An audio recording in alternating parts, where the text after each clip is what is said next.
Let's get started. Story number 1. I've always loved the quiet of night, the way the world slows down, and everything feels just a little softer. I work night shifts as a security guard at a local storage facility in my small hometown, which is usually uneventful and perfect for someone like me. My job involves patrolling the long, dimly lit rows of storage units and monitoring the security cameras from a small, cramped office. Most nights are quiet, just the hum of fluorescent lights and the occasional chirp of crickets outside. That night started like any other. It was around 10 p.m., and the air was brisk as I locked up my car and headed into the office. The storage facility was surrounded by woods on 3 sides, with only a narrow gravel road leading up to it. It felt isolated, which used to bother me when I first started working there, but over time I came to appreciate the solitude. The shift dragged on as usual. I did my first patrol around midnight, walking down the rows of units with my flashlight. The beams of light cast long shadows on the gravel, and the only sounds were my boots crunching against the ground and the occasional rustle of leaves in the wind. Everything was in order, as always, so I headed back to the office. Around 2 a.m., I was flipping through the channels on the small TV in the corner when I noticed something on the security monitor. One of the cameras near the back of the facility flickered, and for a split second, I thought I saw movement.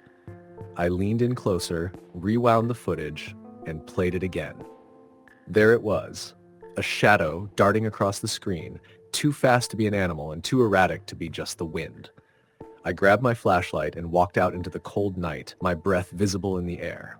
My footsteps echoed as I approached the row of units where the camera had picked up the movement. The stillness of the night made the atmosphere feel heavy. I scanned the area with my flashlight, but everything looked normal. Just rows of padlocked doors and empty gravel lanes. I was about to turn back when I heard a faint sound like a low whisper carried on the wind. I froze, straining to hear it again.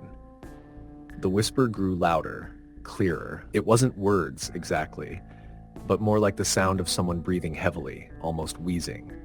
My heart started pounding as I followed the sound, leading me to a unit near the edge of the woods. The padlock on the door hung loosely, the latch slightly ajar. I hesitated. I wasn't supposed to open units without the owner's permission, but this felt different. Something wasn't right. I took out my radio and called my supervisor, explaining what I'd seen and heard. He told me to check it out and call back if I found anything suspicious. I pushed the door open slowly. The flashlight illuminated the inside, a cluttered mess of old furniture, boxes, and a tarp-covered object in the corner. The air smelled stale, like mildew and dust. I stepped inside, my heart racing as I approached the tarp. The wheezing sound grew louder. My hands trembled as I reached out to lift the edge of the tarp. Underneath was a large, old mirror, its surface tarnished and smeared with grime. The sound seemed to be coming from the mirror itself, which made no sense. I leaned closer, my breath fogging the surface, and then I saw it. A face. Pale, gaunt, with hollow eyes and a twisted grin. It wasn't my reflection. It was someone, or something, staring back at me from inside the mirror. The wheezing turned into a raspy laugh, and before I could react, the lights in the unit flickered and went out. Panic surged through me. I stumbled backward, dropping the flashlight. The laughter grew louder, echoing in the pitch darkness. I fumbled for my radio, my hands shaking so badly I could barely press the button. "I need backup, now!" I shouted, my voice cracking. The radio crackled, but no response came. Then the laughter stopped, replaced by an oppressive silence. I grabbed my flashlight from the ground and bolted out of the unit, slamming the door shut behind me. The wheezing started again, faint and muffled, as if trapped inside. I ran back to the office, my pulse pounding in my ears. I locked the door and double-checked the monitors. The camera near the unit was still flickering, but now the shadow was gone. My supervisor finally called back, asking if everything was okay. I told him I'd explain in person during my next shift. I wasn't going back out there. The rest of the night passed in a haze. I couldn't shake the image of that face in the mirror. When my shift ended at dawn, I drove home, locking my doors and closing all the blinds. Sleep didn't come easily, and when it did, it was filled with nightmares of hollow eyes and that chilling laugh. The next day, I called in sick. I couldn't bring myself to go back to the storage facility. A week later, I quit without giving a reason. I don't know what I saw that night, and I'm not sure I want to know. All I know is sometimes the quiet of the night isn't as empty as it seems. Story the end. Story number 2. It was the summer of 2009 when my family moved to a small rural town in Pennsylvania. My parents had decided to leave the chaos of the city behind and bought a house on the outskirts of town.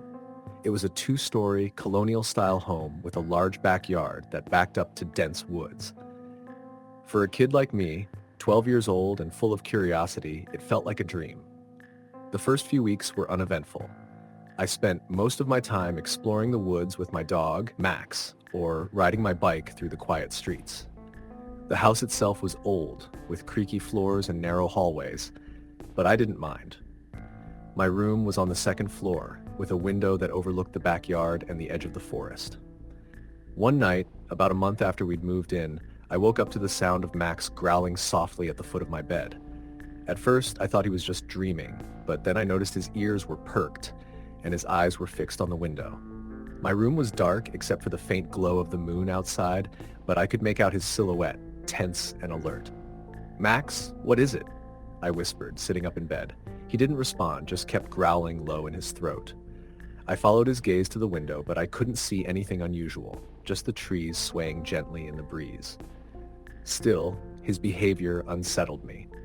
Max was a friendly dog, rarely aggressive, and I'd never seen him act like this before. I got out of bed and went to the window, pulling back the curtain for a better look. That's when I saw it, something moving at the tree line. At first, I thought it was an animal, maybe a deer, but as I squinted into the darkness, I realized it was too tall, too human-like. My heart began to race. The figure was standing just at the edge of the woods, partially obscured by the shadows, but I could make out its long, thin limbs and the way it seemed to sway slightly, as if waiting for something. I froze, unsure of what to do. Max was still growling, his body rigid with tension. I considered waking my parents, but before I could move, the figure suddenly turned and disappeared into the trees. It moved so quickly and silently that it almost didn't seem real. I stood there for a long moment, staring at the empty spot where it had been, before finally closing the curtain and crawling back into bed.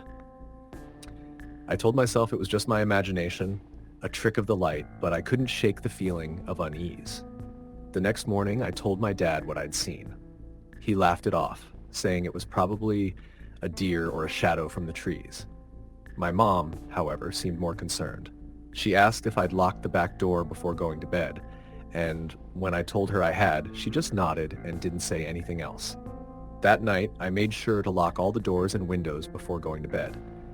I even closed the curtains in my room, not wanting to risk seeing anything outside again. But just as I was starting to drift off to sleep, I heard it, a faint tapping sound like fingers against glass. My blood ran cold. I sat up in bed, my heart pounding. Max was awake too, his ears twitching as he listened. The tapping continued, soft and deliberate, coming from my window. I wanted to scream, to run to my parents' room, but I was too scared to move. Summoning every ounce of courage I had, I slowly got out of bed and crept toward the window. The tapping stopped as I approached. My hands trembled as I reached for the curtain, pulling it back just enough to peek outside. The figure was there again, closer this time, standing in the middle of the yard. Its face was pale, almost glowing in the moonlight, and its eyes, black, hollow pits, seemed to stare directly at me. My breath caught in my throat as it raised one long, bony hand and pointed toward the woods. I stumbled backward, yanking the curtain shut and running out of my room. I burst into my parents' bedroom, tears streaming down my face as I tried to explain what I'd seen. My dad grabbed a flashlight and headed outside, while my mom stayed with me, trying to calm me down. When my dad came back, he said there was nothing out there. No footprints, no signs of anyone in the yard. He told me it was just a nightmare, that I needed to stop scaring myself, but I could see the worry in his eyes. The next few nights were quiet, but I couldn't shake the feeling that I was being watched. I stopped going into the woods during the day, and Max seemed on edge too, barking at nothing and refusing to go near the tree line. A week later, it happened again. This time, I woke up to the sound of Max barking furiously. I jumped out of bed and ran to the window, but the yard was empty. I heard my parents' bedroom door open and my dad's voice calling out, "What's going on?" Before I could answer, the barking stopped. Max let out a low whimper and darted under my bed, trembling. That's when I noticed the back door was open. The door I had locked before going to bed was now swinging gently in the breeze. My dad grabbed his shotgun and went outside to investigate while my mom called the police. They arrived within minutes, searching the property in the woods, but they didn't find anything. No footprints, no signs of forced entry, nothing. After that night, my parents installed a security system and I started sleeping with the lights on. But even with the cameras and alarms, I never felt safe. The figure didn't appear again, at least not that I saw, but I always had the sense that it was still out there, watching, waiting. We moved out of that house the following year, and I've never been back. To this day, I don't know who or what I saw in the yard that summer, but I'll never forget the way it made me feel. Sometimes, late at night, I still hear the faint sound of tapping on glass, and it sends a shiver down my spine. Story the end. Story number 3. In the winter of 2013, I moved into a small rental house in the middle of nowhere. It wasn't much, just a single-story home surrounded by overgrown fields and dense woods. I'd recently gone through a tough breakup, so I wanted peace and isolation. The rent was cheap, and the landlord seemed desperate to find a tenant, which should have been a red flag, but I didn't care at the time. The first few weeks were uneventful. It snowed constantly, and the house was freezing no matter how much I cranked up the heat. I spent most evenings bundled in blankets, reading books or scrolling through my phone. There was no cable and spotty internet, which suited me fine. I'd come here to get away from everything, after all. The house was quiet, with one exception, the creaking. Every night, without fail, I'd hear the floorboards groan. At first, I chalked it up to the house settling or the wind outside. But the more I listened, the more deliberate it sounded. It wasn't random. The creaks followed a pattern, moving down the hallway, stopping just outside my bedroom door. The first time I noticed it, I froze in bed, heart racing. I grabbed the small baseball bat I kept by the nightstand and listened, straining to hear anything else. But the sound would always stop the moment I worked up the courage to investigate. I told myself it was nothing, but it left me on edge. Then one night, I heard something different. It was late, probably close to 2 a.m. when I woke up to a faint scratching noise. It was coming from the living room where the front door was. I sat up in bed, clutching the bat, listening intently. The scratching grew louder, like nails scraping against wood. Max, my black lab, started growling low from his spot on the floor. His ears were perked, his body tense. "Who's there?" I shouted, my voice shaking. The scratching stopped immediately. I waited, that heart pounding, but nothing happened. After a few minutes, I worked up the courage to get out of bed. Max followed me as I crept down the hallway, the bat in one hand and my phone in the other, ready to call 911. The living room was dark except for the faint glow of moonlight streaming through the window. I flipped on the light and my stomach dropped. The front door was wide open. Snow had drifted onto the mat, and there were faint footprints leading from the doorway to the woods beyond. I knew for a fact that I'd locked the door before going to bed. My hands trembled as I slammed the door shut, throwing the deadbolt and double-checking every lock in the house. Max kept growling, his eyes fixed on the window. I didn't sleep that night. I sat in the living room with the bat in my lap, staring at the door until the sun came up.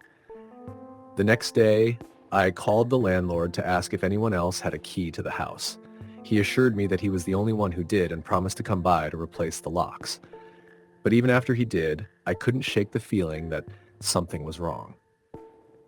The following week, the noises got worse. The creaking in the hallway now came with soft, almost imperceptible footsteps. I started hearing faint whispers too, so quiet that I couldn't make out the words. Every time I tried to record the sounds, they would stop. Max began acting strangely as well, growling at corners of the room and refusing to go near the front door. Then came the night I'll never forget. It was snowing heavily, and the power had gone out earlier in the evening. I lit a few candles and curled up on the couch with Max, trying to stay warm. Around midnight, I heard it again. The scratching. This time it wasn't at the door. It was coming from the window. My heart dropped as I turned toward the sound. The curtains were drawn, but I could see a faint outline of something. Someone standing just outside. The scratching grew louder, more insistent. Max barked furiously, his hackles raised. I grabbed the bat and my flashlight, my hands shaking as I inched toward the window. "Go away!" I shouted, my voice trembling. The scratching stopped, replaced by a soft tapping like fingernails against the glass. Summoning every ounce of courage I had, I ripped the curtain open and shone the flashlight outside. My breath caught in my throat. A figure stood just inches from the window, staring at me. Its face was pale, almost translucent, with hollow black eyes that seemed to bore into my soul. It wasn't wearing any clothes despite the freezing temperatures, and its limbs were unnaturally long, twisted in impossible angles. For a moment, I was frozen, unable to move or even breathe. Then the figure smiled, a wide, toothy grin that sent a chill down my spine. It raised one hand and pointed toward the woods. I don't remember screaming, but I must have, because the next thing I knew, I was running down the hallway with Max at my heels. I locked myself in the bedroom and called 911, my hands trembling so badly I could barely press the buttons. The operator stayed on the line with me until the police arrived. When they got there, they found no footprints outside the window, no signs of anyone or anything. The snow was pristine, undisturbed. They looked at me like I was crazy, but I knew what I'd seen. I packed up and left the house the next morning. I didn't bother breaking the lease, I just wanted to get out. The landlord didn't seem surprised when I told him I was leaving, and that made me wonder if he'd known something all along. I still have nightmares about that night. Sometimes, when I'm alone in my new apartment, I hear faint scratching at the window, and I'm terrified to look. I don't know what that thing was, but I know it's not done with me. Story the end. Story number 4. In the summer of 2015, I worked as a night janitor at a large old high school in a small Midwestern town. It wasn't the most glamorous job, but it paid the bills while I saved up for college. The building was massive, with long hallways, dim lighting, and creaky floors. By day, it was filled with students and teachers, but at night, it felt like an entirely different place. Silent, empty, and unsettling. My shift started at 9 p.m. and ended at 5 a.m. I was the only one in the building most nights, aside from the occasional security guard who would stop by to check the doors. My job was straightforward. Clean the classrooms, mop the hallways, and make sure everything was locked up before I left. One night in late July, I was mopping the second floor hallway when I heard a faint sound coming from down the corridor. It was a low, muffled thud, like something heavy had fallen. I stopped what I was doing and listened. The sound came again, this time louder. It seemed to be coming from one of the classrooms at the far end of the hall. I assumed it was nothing, a loose window rattling in the wind, or maybe a book falling off a shelf. But when you're alone in a place like that, every little noise feels amplified. Gripping the mop handle tightly, I walked toward the sound, my footsteps echoing in the empty hall. The door to the classroom was slightly ajar. I pushed it open and peeked inside. The room was dark except for the faint glow of the exit sign in the hallway. Desks were neatly arranged and nothing seemed out of place. I stepped inside, turning on the light to get a better look. The thudding sound was gone, replaced by an eerie silence. I told myself it was just my imagination and went back to mopping, but I couldn't shake the feeling that something was off. As the night went on, I kept hearing strange noises, soft whispers, faint footsteps, and the occasional creak of a door opening or closing. Each time I checked, there was nothing there. The building was locked up tight, and I was certain I was alone. Around 2 a.m., I was cleaning the cafeteria on the first floor when I heard a loud crash from upstairs. It sounded like glass shattering. My heart raced as I grabbed my flashlight and ran up the stairs. The sound had come from the science wing, a section of the school that always gave me the creeps. The hallway was pitch black, the only light coming from my flashlight as I swept it back and forth. When I reached the source of the noise, I found one of the classroom doors wide open. Inside, a glass beaker lay shattered on the floor, its fragments scattered across the tiles. The air felt cold, and I could swear I heard faint breathing coming from the corner of the room. I shone my flashlight toward the sound, but there was nothing there, just rows of lab tables and shelves lined with equipment. I quickly cleaned up the glass, locked the door, and hurried back to the janitor's closet. I wanted to call it a night, but I still had a few more rooms to clean before my shift was over. Around 4 a.m., as I was finishing up in the gymnasium, the lights suddenly flickered and went out, plunging the room into darkness. I stood there, frozen, my flashlight beam cutting through the shadows. That's when I saw it. Something moving in the corner of the gym, just outside the reach of the light. It was tall, impossibly tall, with long limbs and a hunched posture. Its movements were jerky, unnatural, as it stepped out of the shadows and into the dim glow of the emergency exit sign. My breath caught in my throat as I took in its pale, featureless face and sunken eyes. I stumbled backward, my flashlight slipping from my hands and clattering to the floor. The creature's head tilted as if it were studying me, its body twitching with each step as it moved closer. I wanted to scream, to run, but my legs felt like lead. Just as it reached the center of the gym, the lights flickered back on. The creature was gone. The room was empty, as if nothing had happened. I didn't wait to find out if it would return. I grabbed my things and left the building, not even bothering to clock out. I called my supervisor the next day and quit on the spot. I didn't give him an explanation, and he didn't ask for one. To this day, I don't know what I saw in that school. I've told myself it was a hallucination brought on by exhaustion or stress, but deep down I know it wasn't. Something was there that night, something I can't explain. I've never set foot in that building again, and I never will. Story the end. Story number 5. In 2018, I was working as a delivery driver for a small courier company in Northern Oregon. The job required me to drive long, winding roads through remote areas, often in the dead of night. I didn't mind. Most of the time, the roads were peaceful, and I enjoyed the solitude. But one delivery changed everything, and I haven't been able to shake it since. It was early December, and the weather had been rough all week. Constant rain and thick fog that made driving a challenge. That night, I was tasked with delivering a package to a cabin deep in the woods. The address was far off the main road, accessible only by an unpaved, narrow path. My GPS was spotty in the area, but after double-checking the address, I started the drive around 10 p.m. The road leading to the cabin was unsettling. The tall trees loomed over the path, their branches tangled like skeletal hands. The rain had turned the dirt road into mud, and my tires struggled to grip the slippery surface. I kept my headlights on high, but the fog was so thick it felt like I was driving through a wall of gray. About a mile in, I noticed something odd. The woods seemed unnaturally quiet. There were no sounds of crickets or rustling leaves, just the hum of my engine and the occasional squish of mud beneath the tires. I told myself it was just the weather, but the silence made my skin crawl. Finally, I reached the cabin. It was small and old, with a single porch light casting a dim yellow glow. The windows were dark and there were no other cars in sight. I parked the van and grabbed the package, pulling my hood up against the rain as I approached the front door. I knocked 3 times. No answer. I knocked again, louder this time. Still nothing. I looked around, trying to see if anyone was inside, but the windows were covered with heavy curtains. After a minute, I decided to leave the package on the porch.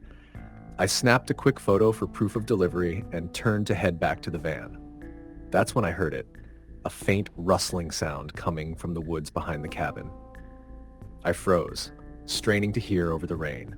The sound grew louder, like something moving through the underbrush. I squinted into the darkness, my heart pounding. "Hello," I called out, my voice shaky. No response. I fumbled with my flashlight, shining it toward the trees. For a moment, I saw nothing but shadows and rain. Then, just at the edge of the beam, I saw something move. It was tall, easily over 7 feet, with long, spindly limbs that didn't seem quite human. Its body was pale and emaciated, almost glowing in the faint light. I couldn't make out its face, but I felt its gaze. Cold, piercing, and far too intelligent. It stepped closer, its movements slow and deliberate. I backed up, nearly tripping over the steps of the porch. My breath came in short, panicked gasps as the thing tilted its head, as if curious. For a moment, neither of us moved. Then, without warning, it darted back into the woods with a speed that didn't seem possible, disappearing into the darkness. I didn't wait to see if it would return. I bolted to the van, slamming the door shut and locking it. My hands trembled as I started the engine, the tires spinning in the mud as I sped down the narrow path.